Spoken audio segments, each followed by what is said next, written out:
Hey guys, what's up? It's me. Happy FlatBillFriday. Yeah, the blazer gives it away. The red blazer means it's a super special Friday, and the reason for it is I helped my sister and brother-in-law close on their first house today, just a couple months before their first child. And man, as much as I love what I do, to be able to know and understand everything that they've done, not just over the last couple months to get here, but in a lifetime, it's super special, and it's a day I'm not going to forget. And I'm going to share a story, and I wasn't sure if I really wanted to share it because I've literally told fewer than 5 people in my lifetime. But one of the pillars in the values of FlatBillFriday is authenticity, and so I'm going to share it.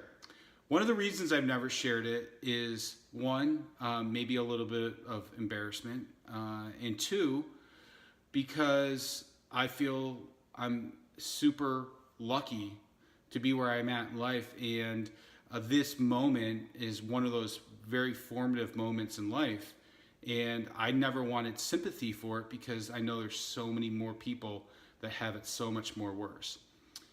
But I'm going to share the story. So when I was 12, my family and I, we were displaced from our home. We were, for all intents and purposes, we were evicted.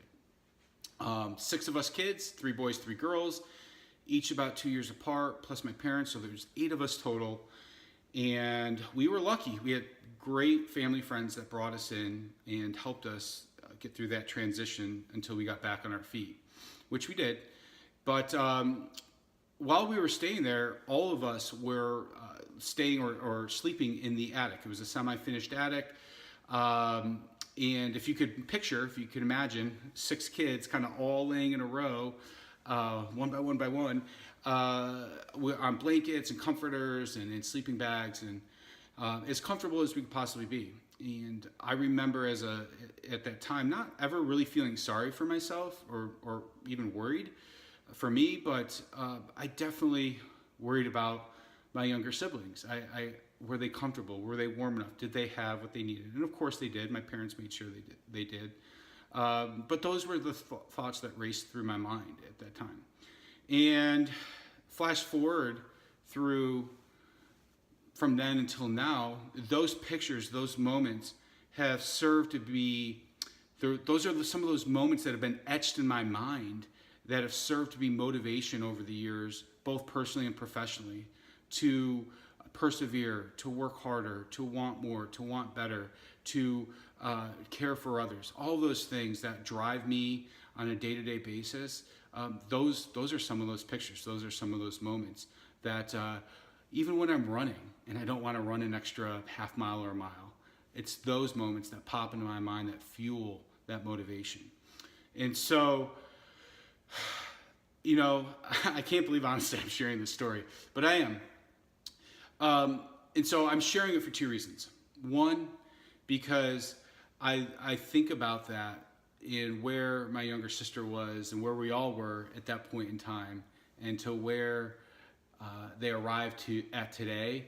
And it's just a beautiful thing to see them experience one of life's greatest opportunities and milestones.